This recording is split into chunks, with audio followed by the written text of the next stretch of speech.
1,00,000 మంది శివభక్తులతో కలిసి మహారుద్రాక్ష పూజలో పాల్గొనండి. వెంటనే కాల్ చేసి మీ పేరును నమోదు చేసుకోండి.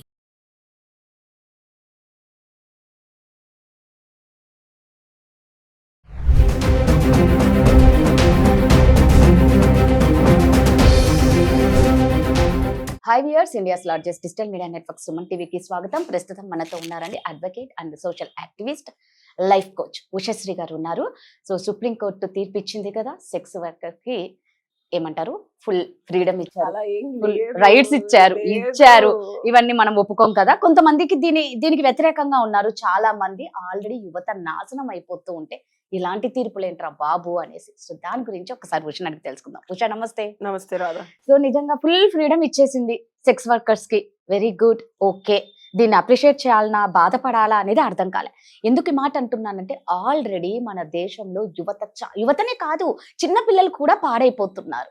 ఇలాంటి తీర్పులు ఇవ్వడం వల్ల చాలా మంది వ్యతిరేకత వ్యక్తం చేస్తున్నారు. ఉష, మరి దీన్ని ఎలా తీసుకోవాలి? దీన్ని ఒక పాజిటివ్ గా తీసుకోవాలా? నువ్వైతే పాజిటివ్ అంటావు యాజ్ ఏ అడ్వకేట్ కాబట్టి, సోషల్ యాక్టివిస్ట్ గా అయితే ఏం చెప్తావు? So to begin with advocate గానే మాట్లాడతాను, because that's what my profession and I do. Any judgements ఎప్పుడైనా సరే రాదా, గుర్తుపెట్టుకో, కాలమాన పరిస్థితి ఇప్పుడున్న సొసైటీలో జరిగే అవాంతరాలు అనుకో నువ్వు, అన్ఎక్స్పెక్టెడ్ థింగ్స్ దగ్గర నుంచి రిపీటెడ్ గా సప్రెస్డ్ గా నిస్సహాయత ఉండే థింగ్స్ వరకు రీసెర్చ్ చేస్తుంది. ర్యాండమ్ గా అయితే ఇవ్వదు. ఎక్స్క్లూజివ్ గా ఈ జడ్జ్మెంట్ గురించి పాజిటివ్ నెగటివ్ పక్కన పెడితే జడ్జ్మెంట్ లో ఏం చెప్పారు, ఇది ఎవరికి ఆపాదిస్తుంది అనేదే ఆలోచించి ఇస్తారు వాళ్ళు. అంతేగాని ఒక మాటలో మంచి ఉంటది, చెడు ఉంటది. డెఫినెట్ గా ఎప్పుడు నేను, and being a practitioner of advocacy, I took ఒక 3 ఏళ్ల టైం తీసుకున్నా before I enter in to it. Because application of law ని మనం అర్థం చేసుకోకుండా, ఫ్యాక్ట్స్ ని నువ్వు ఏ అడ్వకేట్ ని తీసుకున్నా సరే కంటతహా చెప్పేయగలిగే వాళ్ళు ఉంటారు. అంటే ఎన్ని క్రిమినల్ అన్ని పొద్దున్న నుంచి సాయంత్రం కూర్చుని మొత్తం సెక్షన్లు. కానీ అప్లికేషన్ ఆఫ్ లా అంటే విఘ్నతతో ఎందుకు ఈ మాట చెప్పారు అనేది అర్థం చేసుకోవడము విజ్డమ్ అంటారు. అంటే సుప్రీం కోర్టే ఇచ్చింది అంటే ఎందుకు ఇచ్చింది, ఎవరికి ఇచ్చింది అనేది ముందు అర్థం చేసుకోండి before you condemn or contradict this judgement. Exclusive గా ఎస్పెషల్లీ ఫిజికల్ బాడీని ఒక కమోడిటీ లాగా, ఒక సర్వీస్ లాగా అమ్ముకునే మహిళలు సొసైటీలో వద్దన్నా కాదన్నా ఉన్నారు.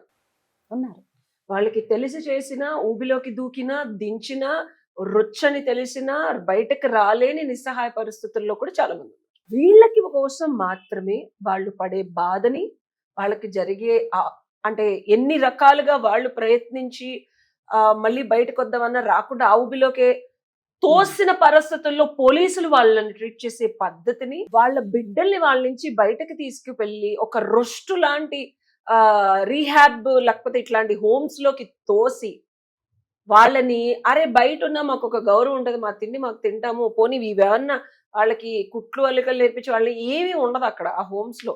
మళ్ళీ వెళ్ళి మేము ఈ వృత్తి చేసుకోవాలన్నప్పుడు మాకేంటి ఈ బాధ, ఈ దౌర్బల్యం, ఈ కష్టం అని లేపిన నోళ్ళని సమాధాన పరుస్తూ సావధాన పరుస్తూ ఇచ్చిన జడ్జిమెంట్. మీరు దీన్ని ఇలానే చూడండి to begin with. Because I'm so నిన్నటి నుంచి గోళ బయట. నేను మాట్లాడిన లైవ్ లో కూడా ఇది అరే చాలా క్లియర్ గా ఇచ్చారు జడ్జిమెంట్ లో. బ్రోతల్ హౌసెస్ కానీ నలుగురు తీసుకొని రూము కన్సెక్షువల్ సెక్స్ అంటే అదే కదా, దాన్నే కదా గ్రూప్ ఆఫ్ పీపుల్ చేస్తే బ్రోతల్ అంటారు దాన్ని. అప్పుడు పబ్బులు పెట్టినట్టు ఫ్యూచర్ లో నువ్వు కూడా అడుగుతావు ఈ ప్రశ్నలన్నీ. బికాస్ దిస్ ఆర్ ఆల్ నా తెలిసి నువ్వు నోట్లు జయం వస్తున్నాయి, నా తెలిసిగా నీ గురించి.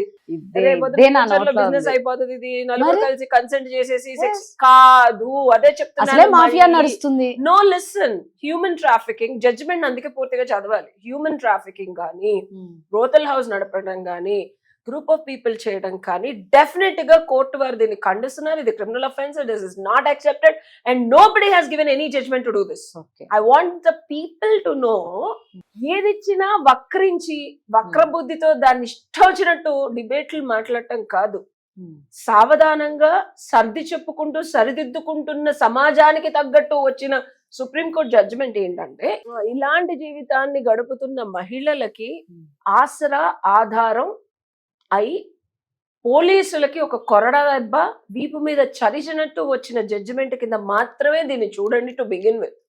Because this is being an advocate, I need to understand understand first what is given, and then it's my responsibility as a court a person towards the samajam and society to explain it on the context of why Supreme Court given what it has given. కాబట్టి ఎవరైతే ఇష్టపూర్వకంగా మా వృత్తి ఇదేరా బాబు, మేము ఇంకే వృత్తి చెయ్యము, మాకు అసలు ఇది తప్పించి వేరే స్థితిగతి ఉన్నా మేము వెళ్ళము అని మనస్ఫూర్తిగా శారీరకంగా మానసికంగా పంచేంద్రియాలతో చెప్పిన ఏ మహిళని రిస్ట్రిక్ట్ చేయొద్దని చెప్పింది. కానీ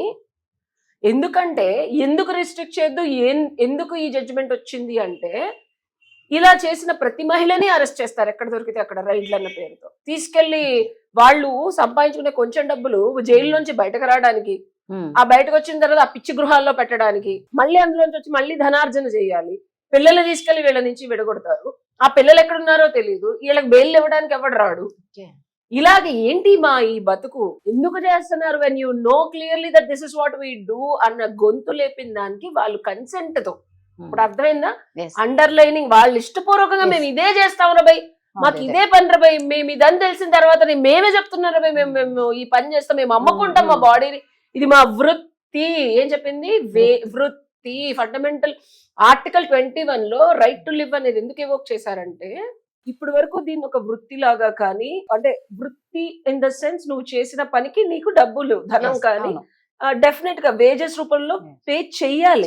this is not considered like that. ఇది ఫండమెంటల్ రైట్ టు లివ్ ని ఇవోక్ చేసి వాళ్ళకి నచ్చింది వాళ్ళు ఒక వృత్తిలాగా చేసుకుంటున్నప్పుడు మీరు ఎఫ్ఐఆర్లు కట్టకండి ముందు, వాళ్ళ మొహాలు వెళ్ళి మీడియాలో వేయకండి, వాళ్ళ డిగ్నిటీని నాశనం చేయకండి, వాళ్ళని బంధించి నిర్బంధించి హోముల్లో పెట్టకండి, వాళ్ళ పిల్లల్ని బంధించకండి, వాళ్ళ నుంచి దూరం చేయకండి. అసలు మీకెందుకు why you are infringing into their privacy and fundamental right to do whatever they want అని పోలీసులకు ఇచ్చిన జడ్జిమెంట్ ఇది. పోలీసుల్ని అనవసరంగా వీళ్ళని ఇబ్బంది పెట్టి కేసులేసి, అండ్ ఇదే వీళ్ళు మనుషులే, వీళ్ళకు కూడా రేపొద్దున ఆపద రావచ్చు, ఇష్టంతో వెళ్ళి చేసినది వేరు, బట్ ఆపద in the sense not only rape చేశారు, ఇది కాకుండా వాళ్ళకి ఇంకేదో వాళ్ళ పిల్లల్ని ఎవరో ఏదో చేశారు రాదా, లేదా వీళ్ళు ఏదో చిన్న ఆస్తి కొనుక్కున్నారు, అది వేరే వాళ్ళు కబ్జా పెట్టారు, ఇంకేదో ఇబ్బందులు వీళ్ళు డబ్బులు ఇచ్చారు, బట్ డబ్బులు నువ్వు ఇలాంటి దానివి కేసులు తీసుకోవని ఎంతమంది బ్రోతల్స్ వెళ్ళి పోలీస్ స్టేషన్ లో వాళ్ళకి జరిగిన నష్టాన్ని చెప్తే ఎఫ్ఐఆర్ బుక్ చేసినా చేయట్లేదు. దానికి ఇచ్చారు జడ్జిమెంట్. వీళ్ళకి ఆ రైట్ ఉంది. వీళ్ళు కనుక ఏదన్నా ఇబ్బందికరమైన పరిస్థితుల్లో మీ దగ్గరకు వస్తే ఎఫ్ఐఆర్లు కట్టండి, మీరు ఎందుకు కట్టట్లేదు, because they are doing this అని చెప్పి. సో వాళ్ళకి ఆ రైట్స్ ఇచ్చారు. అంతేగాని సరే ఏదో ఒక టైం లిమిటో ఏజ్ లిమిటో ఇవ్వాలి కాబట్టి అదొక 18 ఏళ్ళని ఇచ్చారు. నేను ఎందుకంటే వీళ్ళ పిల్లలే ఉంటారు ఈ ప్రొఫెషన్ లో, ఎందుకు ఇచ్చారు కూడా చెప్తాను. బికాస్ ఐమ్ సో ఈ వాయిస్ లో ఎప్పుడు మాట్లాడలేదు, నాకు కోపం వచ్చేస్తుంది. దీన్ని ఎంత చండాలంగా తీసుకుంటున్నారంటే, ఇది ఎవరికి ఇచ్చారు, ఎందుకు ఇచ్చారు అంటే, ఈ బ్రోతల్ హౌసెస్ లో కూడా 12 years నుంచి 13 years పిల్లల్ని ఇందులోకి దించేస్తున్నారు. సో అలా కాకుండా వాళ్ళకు కూడా ఆ పిల్లలకి ఏజ్ లిమిట్ ఇచ్చారు. వాళ్ళకి ఆడపిల్లలు ఉంటారు కదా, వాళ్ళు కన్సెంట్ తోనే ఉంటారు కదా, అమ్మని అలా చూస్తుంటే వాళ్ళకి ఇది ఇష్టం ఉంటుంది కదా. సో వాళ్ళకు కూడా ఒక ఏజ్ ఇవ్వండి, ఒక టైం ఇవ్వండి. ఈ లోపు అయితే కనుక డెఫినెట్ గా మీరు చేయాల్సింది మీరు చేయండి అని పోలీసులకి ఇచ్చిన ఉత్తర్వులు ఇవి. ఇప్పుడు నాకు 35 ఏళ్ళు అనుకో, నా కూతురికి 12 ఏళ్ళు అనుకో, నేను నా కన్సెంట్ ఉంది నేను చేస్తున్నాను, సరే నిన్ను అరెస్ట్ చేయం, బట్ నీ కూతురు 12 ఏళ్ళు దించినందుకు తప్పేగా, మరి తప్పున్నప్పుడు మరి అరెస్ట్ చేయాలిగా అంటారు పోలీసులు. వాళ్ళకి ఇచ్చిన ఒక గైడ్ లైన్ 18 ఏళ్ళు పైన ఉంటే కనుక అరెస్ట్ చేయకండి. ఇక వాళ్ళ ఇష్టం వచ్చి, ఇప్పుడు ఎలా అయితే ఒక నార్మల్ టీనేజ్ పిల్లలకి మీరు డేటింగ్ చేయొచ్చు, మేటింగ్ చేయొచ్చు, మీటింగ్ చేయొచ్చు అని 18 ఇచ్చిన తర్వాత వీళ్ళ పిల్లలకి కూడా ఒక క్లారిటీ ఇవ్వాలా, అందుకు మాత్రమే ఇచ్చారు తప్పించి ఊరందరి పిల్లల్ని ఇందులోకి వెళ్ళమని కాదు. ఫస్ట్ థింగ్ అది అర్థం చేసుకోండి. ఇంతలా తెలియాలి అంటే ఒక అడ్వకేటే చెప్పాలి. తీర్పు వరకే జనాలు వింటారు. అదే చెప్తున్నాను కదా, తీర్పు వరకే విని ఆల్రెడీ నాశనం అయిపోతుంది. కాబట్టి మన దాంట్లో జరగరాని ఘోరాలన్నీ ఒక ఇండియాలో అదే ఆపాదించుకోవడం అంటారు. మన తెలుగు వాళ్ళు గాని మన ఇండియాలో భ్రష్టు పట్టుకుపోయిన సంప్రదాయం. ఇప్పుడు వైఫ్ ఎవరితో అన్నా తిరగచ్చు, అది ఇది అని జడ్జిమెంట్. అరే బాబు, లాన్ తెలుసుకోవడం కాదు, బుద్ధి. అంటే నేను సాధన చేస్తాను, ధ్యానం చేసి మరి నేను కేసులో చదువుతాను. నిన్న కూడా నువ్వు ఎందుకు ఇంతసేపు 2 వరకు ఇప్పుడు ఒక వీడియో చేయాలి అంటే దాని మీద కసరత్తు. లా ఏంటి, అప్లికేషన్, జడ్జిమెంట్ ఇచ్చారు, లాస్ ఉన్నాయి.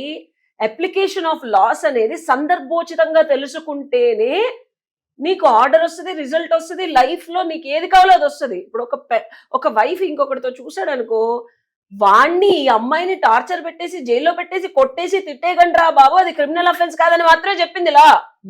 దానికి మళ్ళీ ఏం చెప్పింది, నువ్వు ఇంకొకటితో తిరుగుతున్నావా, డివోర్స్ కి ఇది గ్రౌండ్, డివోర్స్ ఇచ్చేయండి, ఎన్ని కుటుంబాలు నాశనం అయిపోతున్నాయి, అది మాట్లాడాలి ఎడ్యుకేట్ అనేవాడు. ఓకే, అడ్వకేట్ గా నువ్వు క్లారిటీ మాకు ఇచ్చేసావు. ఇది కూడా నేను చెప్పేది ఏంటంటే, ఎస్ 18 ఏళ్ల పైబడిన ఆడపిల్లలకి ఆళ్ళ ఇళ్లలో ఉన్న వాళ్ళకి ఒక టైం లైన్ ఇచ్చారు. కానీ ఇప్పుడు సోషల్ యాక్టివిస్ట్ గా మాట్లాడతా, ఈ 18 ఏళ్లు పైబడిన వాళ్ళు ఎవరైనా చేయొచ్చని ఈ జడ్జిమెంట్ ఇంత విరివిగా వస్తుంది కాబట్టి టీనేజ్ పిల్లలు దీన్ని ఒక ఆసరాగా తీసుకొని తల్లిదండ్రులను ఎదిరించి, ఆ ఏజ్ లో ఇప్పుడు ఇంకొకటి వాడు ఎలాగైతే ఇష్టం వచ్చినట్టు వాడికి నచ్చింది చేయలేదని తల్లిదండ్రుల్ని కొడుతున్నాడని చెప్పావో, అలాగా ఒక మిడిల్ క్లాస్ యావరేజ్ గా మనకు అవసరం లేకపోయినా పరువుగా బతికే ఫ్యామిలీలో ఉండే ఆడపిల్లలు కూడా తెలియని వయసులో భ్రమకి గురవ్వచ్చు, మాయకి మభ్యపెట్టబడచ్చు, అనుమానాస్పద స్థితిలో వాళ్ళని లిఫ్ట్ కూడా చేసి వాళ్ళ కన్సెంట్ ఉంది అని చెప్పి కూడా వాళ్ళ మీద కేసు పెట్టకుండా దళారులు వీళ్ళ శరీరాలని వాడే ఆస్కారం డెఫినెట్ గా ఉంటది. ఈ ఒక జడ్జిమెంట్ వచ్చింది కదా అని చెప్పి ఇది ఇంకోటి చెప్తున్నా, పచ్చిగా చెప్తున్నా, యాజ్ అన్ అడ్వకేట్ గా చెప్తున్నా, రోజులు నిద్ర లెగిస్తే ఎన్ని పోక్సో కేసులు చూస్తున్నాను. నాంపల్లి కోర్టులోకి వెళ్ళి ఎన్ని వందల మంది నించొని ఉంటున్నారు పోక్సో కేసులు, బయటకు రావట్లేదు. సో లాలో పోక్సో ఉన్నప్పుడు, టీనేజ్ పిల్లలు చేయొద్దన్నప్పుడే అన్ని వందల కేసులు ఉన్నప్పుడు, ఇదేదో యాక్సెప్టెన్స్ వచ్చింది కదా అని చెప్పి ఎవరు ఆగరు. బ్రోతల్ హౌస్లు కానీ హ్యూమన్ ట్రాఫికింగ్ కానీ ఆగదు. జరిగేది జరుగుతూ ఉంటుంది. చట్టం తన పని ఎలా అయితే చేసుకుపోతూ ఉంటుందో సొసైటీ తన పని తను చేసిపోతూ ఉంటుంది. బడాబాబులు నేను తప్పు పట్టను. భగవంతుడి సృష్టిలో రాక్షసులు ఉన్నారు, దేవతలు ఉన్నారు, మనుషులు ఉన్నారు. అలాగే ఆ హ్యూమన్ అది నడుస్తూ ఉండదు. అది అందాన్ని భూ ప్రపంచంలో ఎవడూ ఆపలేడు. నా లా, నా పొలిటీషియన్స్, నథింగ్. అసలు ఆ హ్యుమానిటీ భూమి మీద జరుగుతూనే ఉంటాయి. కొన్ని సంవత్సరాల నుంచి, ఏజెస్ నుంచి జరుగుతుంది. ఎరాడికేట్ చేయడం, ధర్మాన్ని పాటించేలా కట్టుదిట్టడి చేయడం, ఈ లాని వచ్చిన తర్వాత అట్లీస్ట్ ఈ వృత్తిలో ఉన్న ఆడపిల్లలకి సంరక్షణ, 18 ఏళ్ళు పైబడిన అమ్మాయిలకి అట్లీస్ట్ వాళ్ళని అరెస్టులు చేయకుండా ఉండడానికి మాత్రమే వచ్చిన లా తప్పించి మిగిలిన అమ్మాయిలందరినీ రొచ్చులోకి దిగమని కాదు, దిగిపోతే వాళ్ళని అరెస్టులు చేయరని కాదు. నిజంగా అంటే అర్థమైపోయింది ఏంటంటే, ఏదో వాళ్ళు బ్రతుకు తెరువు కోసం బ్రతుకుతున్న ఇండివిజువల్ గా ఇలాంటి వృత్తి చేసే వాళ్ళకి ఎటువంటి ఇబ్బంది ఎవరి దగ్గర నుంచి రాకూడదు అని చెప్పి తీర్పిచ్చారు. అదే అర్థం చేసుకోండి అందరూ అని చెప్తుంది. Very good, super, thank you.